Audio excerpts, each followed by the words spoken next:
எல்லாருக்குள்ள வாழ்க்கையில பாருங்க, தங்களோட பிரச்சனை தீர்வதற்கு என்ன செய்வாங்கன்னா, எங்கெல்லாம் செய்தி கேட்கறாங்க அங்கெல்லாம் போவாங்க. அந்த இடத்துல போய் குளத்துல குளிச்சா உனக்கு சரியாயிடும், உடனே அங்க போய் முங்கிட்டு வருது. இந்த டாக்டர்கிட்ட போனா உனக்கு சரியாயிடும், அந்த டாக்டரை போய் பாரு. இப்படி அது மாதிரி எல்லா இடத்துலையும் இங்க போய் இந்த மந்திரவாதி போய் பாரு, அந்த இடத்துல போய் பாரு. மக்கள் என்ன பண்ணுவாங்க, உடனே போறது.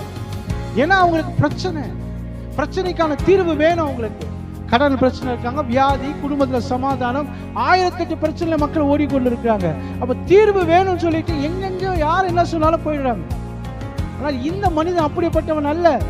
தன்னுடைய பிரச்சனையை தீர்க்கக்கூடியவர் யார், அவர் எப்படிப்பட்டவர் என்பதை அறிந்து கொண்டான். அல்லேலூயா. அவர் தாவீதின் குமாரனாகிய இரட்சகராகிய மேசியா, அல்லேலூயா, வருகிற மேசியா அவர்தான் என்பதை அவன் அறிந்து கொண்ட பொழுது அவன் நேரத்தை வீணான். அப்ப உங்க வாழ்க்கையை மாற்றக்கூடிய தெய்வம் ஒருவர் இருக்கிறார். அந்த தெய்வம் யார்? இயேசு கிறிஸ்து.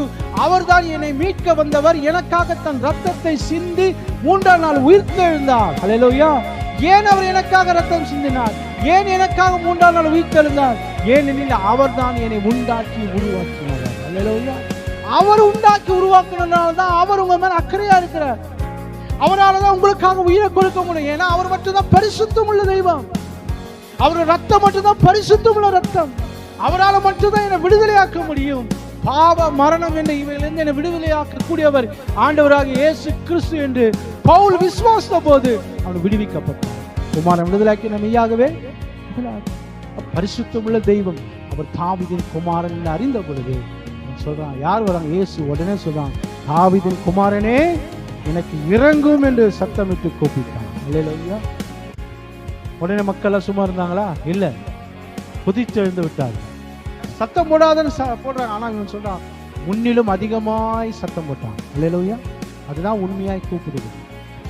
நமக்கு பதில் கிடைக்க வரைக்கும் நம்ம ஜெபம் பண்ணிட்டே இருக்கணும். அல்லேலூயா. எனக்கு கத்திரத்துன்னு சொல்லுவான். கத்திர யார் எனக்கு தெரியும். அவன் ஏன் ஜபத்துக்கு பதில் கண்டிப்பா வரும். நான் கூப்பிட்டு கொண்டே சாத்தான் சொல்லுவான், ஜெபிக்காது. அவ்வளவுதான், அவன் ஜபத்துக்கு பதில் இருக்காது. ஜெபிக்காது சொல்லுவான். இல்ல, ஜெபம் பண்ணுவேன். அல்லேலூயா. ஜெபம் பண்ணுவேன், என்ன ஆனாலும் சரி ஜெபிப்பேன் சொல்லி ஜெப நேரத்துக்கு அதிகமா நேரத்தை செலவிடு.